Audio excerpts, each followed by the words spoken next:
Welcome back to the LTA Podcast, a series dedicated to improving the lives and education of all learners. Today, we sit down with Carolyn McGuire, the author of Why Will No One Play With Me?, about the essentials of socializing and how to teach a student these life skills.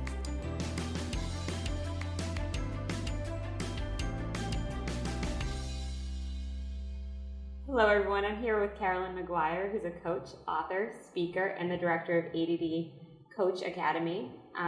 She specializes in coaching parents to help their children. She has published a book, Why Will No One Play With Me? Thank you for being here, Carolyn. You're welcome. Thank you for having me.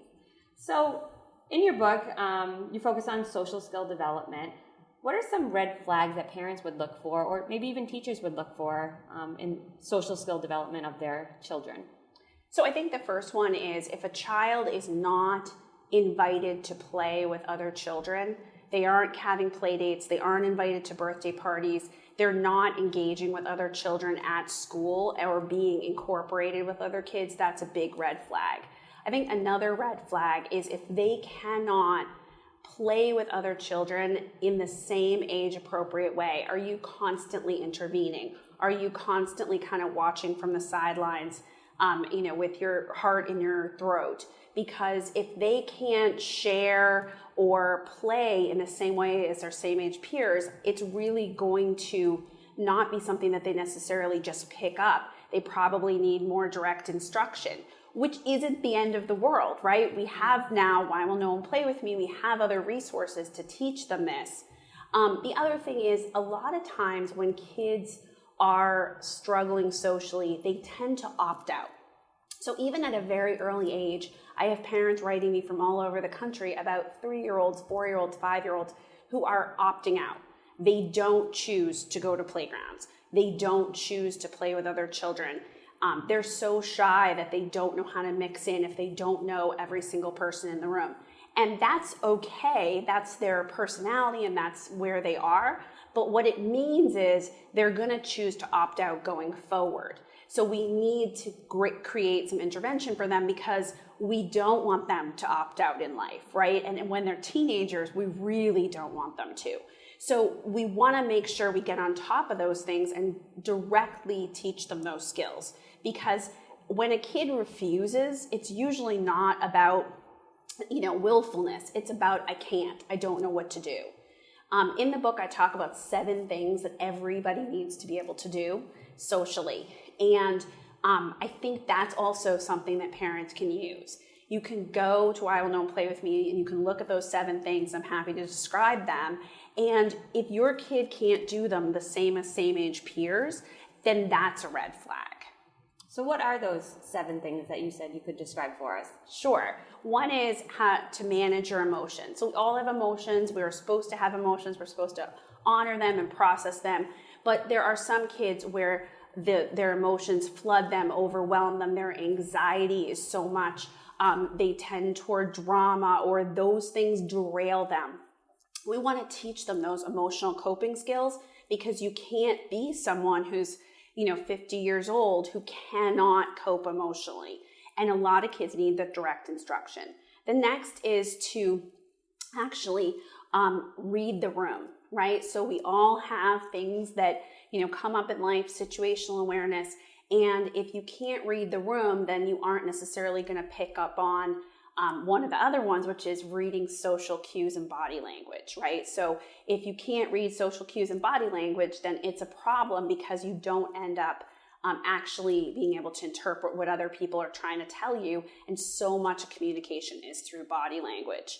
Another one is learning to walk in other people's shoes, right? So we talk about empathy so much in our society today. What is empathy? Empathy is really just the ability to walk in someone else's shoes and to really understand what they're going through and also to step into the shoes of your teachers and peers, right?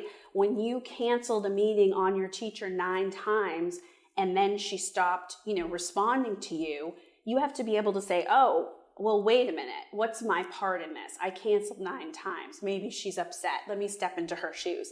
So some kids do that naturally and other kids don't. Another one is meeting people halfway. That's sort of that cooperative play, that interaction, that sharing, but also this idea that, when you're working in a group, which we do a lot in our schools nowadays, that there's that give and take. And there are kids who just don't naturally come to this. And we all know the adults who kind of, you're always doing what they want, or they're very inflexible. And that's a problem. And then the other one is adaptability and flexibility. Employers have said that the number one thing that they want from people socially is not perfect social skills. It's being flexible and adaptive, which makes sense, right? And the final one I call reading your audience, because if you are communicating with someone, you have to look at them and realize, who is my audience? Who am I talking to? So an example is, I had a little guy who wrote a teacher an email, and he started with, "Hey." And he said, "Hey, when will the homework be posted?" And his teacher took umbrage with that, right? Mm-hmm. And didn't like it. And so I had to explain to him that, you're in middle school now. And when you write an email to someone, you can't start with, "Hey," and, let's look at the tone. So part of that is also a life skill, right? Because as you mature and develop, you're going to have bosses, coworkers, and you have to really realize, who am I talking to, and adjust your communication. And it may sound so higher level, but if you look at some 5, 4, 6-year-olds, they do know, my friend likes to play Marvel, so that's what I'm going to play. They know who their audience is. So your book is Why Will No One Play With Me? And we think of play as something that happens usually earlier in life, maybe tap out around age 10. So how does this kind of transfer throughout life, I guess? Well, I think it's not just play better, it's live better. Mm-hmm. So throughout our lives, we still use the cooperative skills that you have in play as a small child.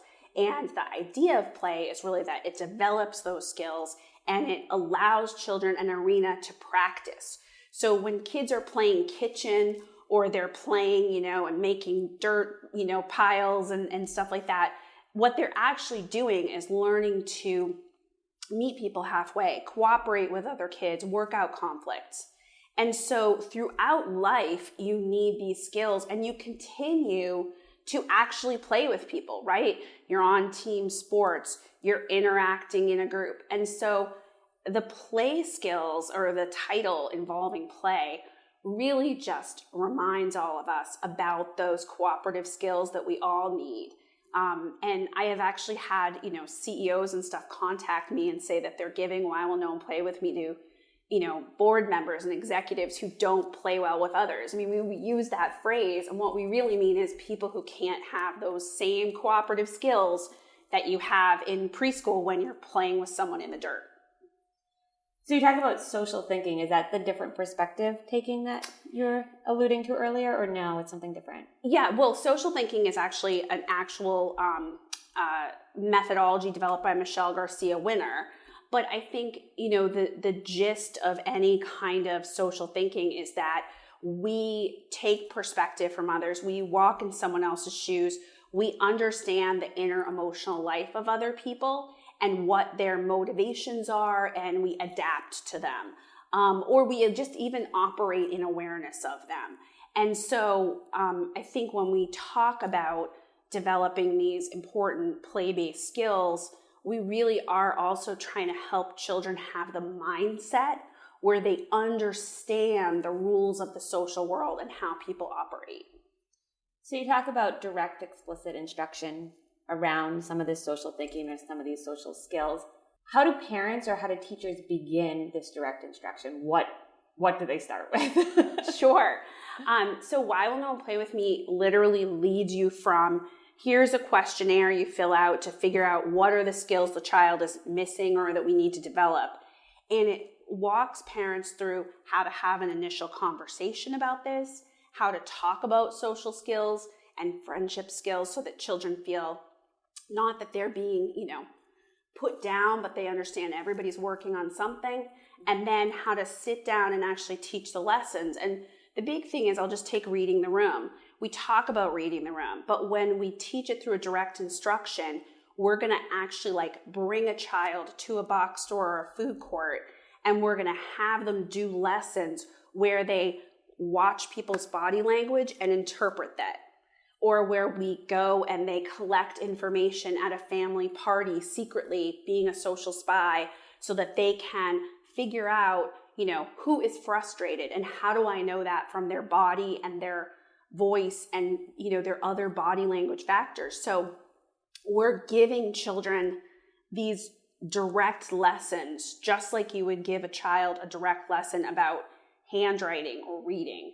We're not just sort of cajoling them, because as many parents listening to this know, we can talk at them all we want, but if they don't have the inherent skills, they need to develop those skills. And I'm sure many people listening are like, I say it all the time. And you do, but the problem is they don't know how. And so because they don't know how, we have to teach them. It's just not something that comes to them naturally. So you note that your book is a major resource. Would individuals that have gone through a teacher preparation type program already have these skills? Some do if they've been through a special education teacher program, but a lot don't, because they don't have all the lessons. And I can say that, for years, part of what made me gather these 150 social skills lessons was that, I was taking from this and taking from that, and it was time consuming. And I was, having to sort of invent things every week for the kids coming to my social skills groups or kids coming to my office. And so I think with teachers, they would benefit from having everything that Why Will No One Play With Me offers, like right there, fully baked for you, for, all the different skills that they're going to encounter, and they can use them in the classroom even to build the skills of everybody. Because, most kids need to work on some of these things. So you said you have a private practice. Are you seeing a rise in social skills deficits or areas of concern? I would say what I'm seeing a rise in is parental awareness, that by the pre-teenage years, a lot of parents are struggling with kids who will only do electronics, kids who are opting out. I'm seeing a rise in that.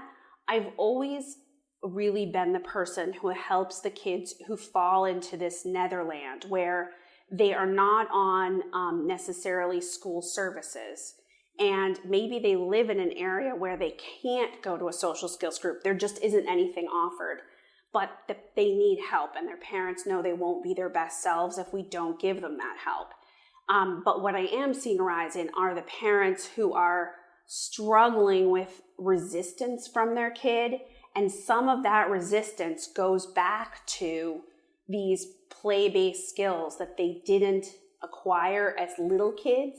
And now their sort of teenage way of dealing with it is to just say, I'm not going anywhere, I'm not doing anything.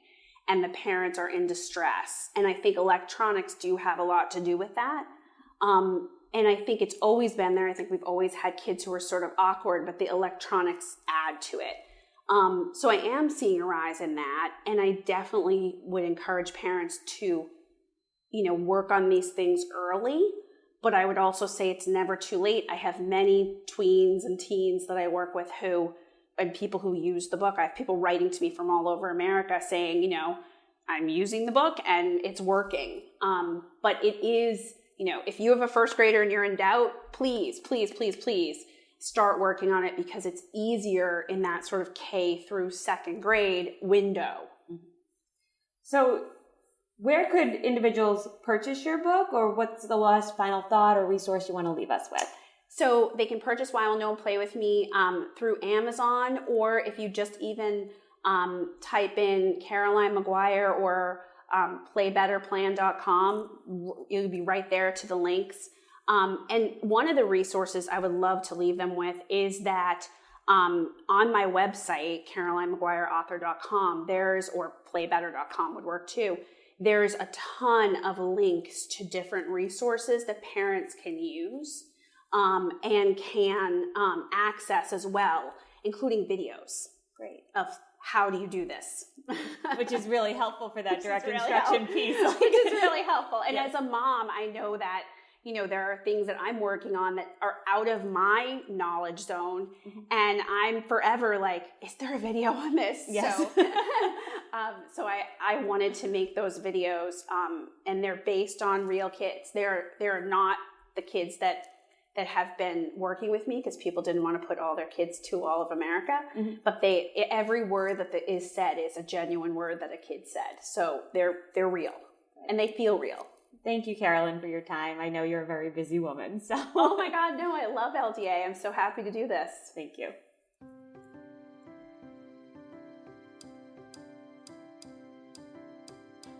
Thank you for listening to the LDA podcast. This series was made possible by the Learning Disabilities Foundation of America. Our theme music is Little Idea by Scott Holmes.